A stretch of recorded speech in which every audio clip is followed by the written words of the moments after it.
दोस्तों अदानी ग्रुप की बात करें तो अदानी ग्रुप के शेयर इस समय सिर्फ न्यूज बेस चल रहे हैं।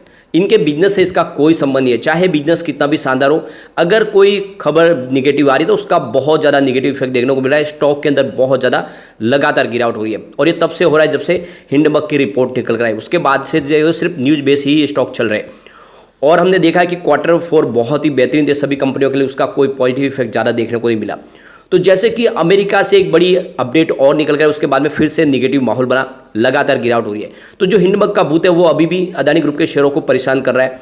5 महीने हो गए लेकिन अभी भी नुकसान जारी है। तो आप देख सकते हो कि ब्लूमबर्ग की जो रिपोर्ट निकल कर आई है कि न्यूयॉर्क ब्रुकलिन के अमेरिकी अटॉर्नी ऑफिसर ने अदानी ग्रुप के शेयर होल्डर को से पूछताछ शुरू की है और अदानी के निवेशकों से अमेरिका में पूछताछ जो शुरू हुई है इसका यहाँ पे नेगेटिव इफेक्ट देखने को मिला है। तो जैसे ये खबर निकल गया है उसके बाद में ज़बरदस्त गिरावट हुई, सभी स्टॉक में भारी गिरावट हुई। आप देख सकते हो अदानी ग्रुप इंटरप्राइजेस में 6.79% की काफ़ी बड़ी गिरावट देखने को मिली और स्टॉक देख सकते हो कि 162 पर गिर के क्लोजिंग है वो 2233 के आसपास रही।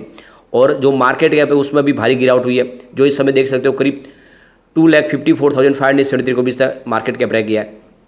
अगर हम बात करें अदानी पोर्ट्स की तो जो शेयर है उसमें भी 4.16% की गिरावट देखने को मिली, यानी लगभग 31 रुपये की गिरावट थी स्टॉक के अंदर और 714 पर स्टॉक आ चुका है।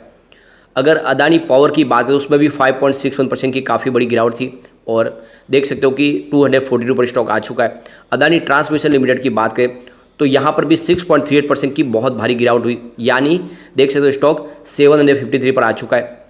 इसी तरह से अगर देखें तो अदानी ग्रीन यहाँ पे भी देख सकते हो कि 1.50% की गिरावट थी और 959 पर क्लोजिंग दिया स्टॉक ने। अगर अदानी टोटल गैस की बात करें यहाँ पर भी 3.21% की गिरावट थी और 634 पर स्टॉक आ चुका है इस समय। अगर बात करें अदानी विरमार लिमिटेड की तो यहाँ पे 3.42% की गिरावट थी और 404 पर क्लोजिंग दी है। अगर एनडीटीवी की बात करें तो यहाँ पर 3.46% की गिरावट थी और 214 पर इसने क्लोजिंग दी है। अगर हम एसीसी सीमेंट की बात करें तो यहाँ पे 3.15% की गिरावट थी और क्लोजिंग 1773 पर रही। अंबुजा सीमेंट में भी काफ़ी बड़ी गिरावट थी, करीब 4.19% की और 426 पर क्लोजिंग दी है। तो ये देख सकते हो कि बहुत ही ज़बरदस्त नुकसान हुआ है अदानी ग्रुप को, सभी के सभी शेयरों में भारी गिरावट थी। तो आप देख सकते हो कि 24 जनवरी को हिंडनबर्ग की रिपोर्ट के बाद अदानी ग्रुप के जो शेयर थे उसमें भारी गिरावट हुई और उसके बाद में अदानी ग्रुप ने अपनी इमेज को फिर से सुधारने की कोशिश शुरू की और विदेशों में बहुत सारे रोड शोज किए। लग रहा था कि अब सब ठीक हो जाएगा, लेकिन एक बार फिर से अदानी ग्रुप को बड़ा झटका लगा है। रोड शो के दौरान उन्होंने निवेशकों के साथ में बातचीत की थी। अब इस पर लेकर अमेरिकी जो एजेंसियां हैं उनकी नज़र पड़ी है। तो ब्लूमबर्ग की जो रिपोर्ट निकली उनके मुताबिक न्यूयॉर्क ब्रुकलिन के अमेरिकी अटॉर्नी ऑफिस से अदानी के बड़े बड़े निवेशकों से पूछताछ की जा रही है। उनकी अदानी समूह से क्या बातचीत हुई है उसकी जाँच की जा रही है। तो यहाँ पे देख सकते हो कि अमेरिकी बाजार नियामक सिक्योरिटीज एंड एक्सचेंज भी इस मामले की जांच कर रही है। अदानी ग्रुप की कंपनियों में लार्ज होल्डिंग रखने वाले जो बड़े निवेशक हैं उनसे पूछताछ की जा रही है। तो कुल मिला के एक तरह से देखें तो ये अदानी ग्रुप में जिसने जिसने इन्वेस्टमेंट किया है वो सारे राडार पे आ चुके हैं। अमेरिका के न्यूयॉर्क स्थित US security and exchange commission Adani समूह में पैसा लगाने वाले निवेशकों की जांच कर रहा है। जांच एजेंसी इस बात का पता लगाने की कोशिश करी है कि क्या हिंडनबर्ग की रिपोर्ट आने के बाद भी अदानी समूह में कौन से निवेशक हैं जिन्होंने निवेश किया, उनकी जानकारी होनी चाहिए। अमेरिकी अटॉर्नी ऑफिस ने अदानी ग्रुप के शेयरधारकों और इंस्टीट्यूशनल इन्वेस्टर से भी सवाल जवाब शुरू कर दिए, यानी जो भी अदानी ग्रुप से संबंध लग रहे हैं वो फिलहाल उनकी राडार पे है और उनसे जाँच हो रही है। तो कुल मिला के देखते रोड शोज के बाद जो बड़े बड़े जो इन्वेस्टर जो प्रेरित होते हैं अदानी ग्रुप की तरफ इन्वेस्टमेंट करने के लिए, उनकी जांच अब शुरू हुई है अमेरिका के अंदर और इसने पूरा मामला बिगाड़ा है। अब इसी को लेकर हिंडनबर्ग के जो फाउंडर है उन्होंने भी यहाँ पे फिर से ट्वीट किया है और उन्होंने यहाँ पे एक तरह से देखे तो अपनी जीत बताई है। उनके हिसाब से जो उन्होंने एलिगेशन लगाए थे वो यहाँ पे बिल्कुल सही साबित हो रहे, क्योंकि अमेरिकी एजेंसियाँ भी इस मामले में जाँच शुरू कर चुकी है। तो यहाँ पे हिंडनबर्ग के फाउंडर का कहना है कि जिस तरह से यूएस की एजेंसियां है जांच कर रही है उन इन्वेस्टर की जो अदानी ग्रुप से संबंधित है, तो ये बात साबित होती है कि अदानी ग्रुप ने वाकई में यहाँ पे फ्रॉड किए हैं, उन्होंने स्टॉक की प्राइस को मैनिपुलेट किया है और ये बात यहाँ पे सच साबित होती है। इसी को लेकर हिंडनबर्ग ने भी एक बड़ा ट्वीट किया। उनका कहना है कि यूएस एजेंसियाँ अदानी ग्रुप के मामले में जाँच कर रही है और जो इन्वेस्टर जो अदानी ग्रुप से जुड़े हुए हैं उनके बारे में जानकारी इकट्ठा कर रही है, उनसे बातचीत कर रही है, उनसे पूछ रही है कि जो रोड शो जो है उसके दौरान उनसे क्या पूछा गया, क्या जानकारी शेयर की अदानी ग्रुप ने, वो सारी बातें यहाँ पे साझा की जा रही है, उनसे बातचीत निकाली जा रही है। और एक तरह से देखें तो उन्होंने अपनी पीठ थपथपाई है कि जो मैंने कहा था वो बिल्कुल सच साबित हुआ है और अदानी ग्रुप के ऊपर जो इल्ज़ाम लगाए थे वो भी सच है। लेकिन अब इसी मामले पर देखें तो अदानी ग्रुप की तरफ से भी बड़ा बयान निकल कर आया और अदानी ग्रुप ने कहा है कि ये जो पूरा मामला निकल कर आया है जो मीडिया के अंदर, उसके बारे में हमें जानकारी नहीं है और हमें अभी तक ये पता नहीं है कि क्या वाकई में उन इन्वेस्टर के साथ में जांच की जा रही है जिन्होंने हमारे सपोर्ट किया था, जिन्होंने रोड शोज़ के दौरान हमारे साथ में थे वो, तो उनके बारे में कोई जानकारी हो रही है, क्या उनकी जांच हो रही है, क्या उनको समन जारी किया, इसके बारे में हमें कोई भी बातचीत का पता नहीं है। साथ में अदानी ग्रुप की तरफ से कहा गया कि हमने किसी प्रकार के कोई कानून का उल्लंघन नहीं किया। जिस राज्य के अंदर, जिस देश के अंदर जो कायदा होता है उसके हिसाब से ही हम अपनी कारोबारी गतिविधि आगे बढ़ाते हैं और विश्व के जो भी देश के साथ में हमारी इस समय कामकाज चल रहा है उनके वहाँ के नियम कायदों के अनुसार चल रहे हैं और बिल्कुल हम कॉन्फिडेंट है और हमने किसी प्रकार की कोई बात नहीं छुपाई है।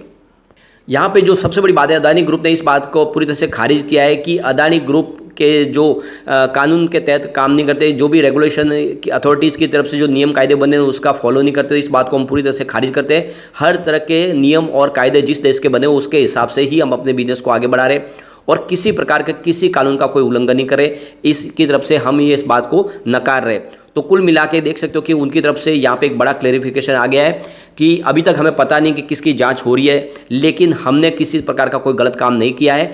जो भी है सब कानून नियम के दायरे में ही काम किया है और जो भी इन्वेस्टर है उनको हमने कॉन्फिडेंस में लेने के लिए अपनी जो बातें और जो सच बातें वही बताई है, कोई हमने बड़ा चढ़ा के नहीं बताई है। और हमारा बिजनेस बिल्कुल पटरी पे है और लगातार बिजनेस बढ़ रहा है और इसीलिए लोग हमारी तरफ भरोसे से आगे देख रहे हैं। परंतु ये जब देख सकते हो कि इस सब का होने के बावजूद भी फ्राइडे के दिन 55,000 करोड़ का मार्केट कैप कम हो गया अदानी ग्रुप का, वो बहुत भारी नुकसान हुआ अदानी ग्रुप को। और जो सबसे बड़ी प्रॉब्लम वो है स्मॉल शेयर होल्डर की, जिन्होंने कम निवेश किया हो लेकिन उनको बहुत ज़्यादा नुकसान हो रहा है क्योंकि वो बहुत छोटे निवेशक है। अदानी ग्रुप के शेयर जिस तरह से कोविड काल के बाद बहुत तेज़ी से दौड़े थे, लोगों ने भारी निवेश किया लेकिन अब उनके जो पैसे वो बहुत ज़्यादा डूब चुके हैं। यानी जिसका जो निवेश था उसका आज की तारीख में देखें तो 10% 20% रह गया, जो लोगों को अब इतनी ज़्यादा चिंता हो रही है कि क्या किया जाए, क्योंकि लोगों ने लगातार खरीदारी की अलग अलग शेयरों के अंदर लेकिन वो शेयर बहुत नीचे आ गए।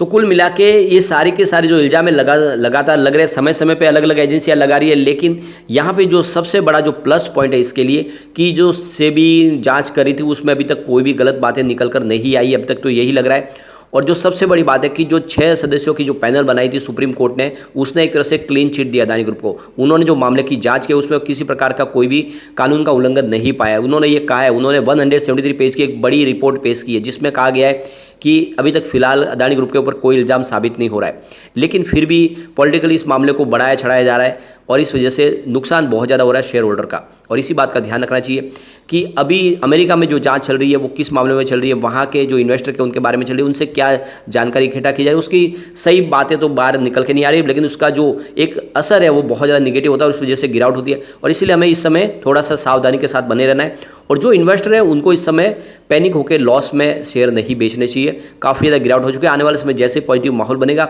अभी हमें सुप्रीम कोर्ट की उस फाइनल डिसीजन का इंतजार करना होगा। जो भी सुप्रीम कोर्ट फैसला देगी उसके बाद में ही कुछ नई रणनीति बनाई जा सके, तब तक के लिए हमें वेट करना होगा। लेकिन फ्रेंड, कोई भी इन्वेस्टमेंट करने से पहले अपने फाइनेंशियल एडवाइजर के बारे में ले लें या अपना खुद का रिसर्च करें, क्योंकि मैंने वीडियो आपके एजुकेशनल पर्पज़ के लिए ही बनाया। वीडियो पसंद आए तो लाइक से जरूर कीजिए और चैनल को सब्सक्राइब कर दीजिए। Thank you friend.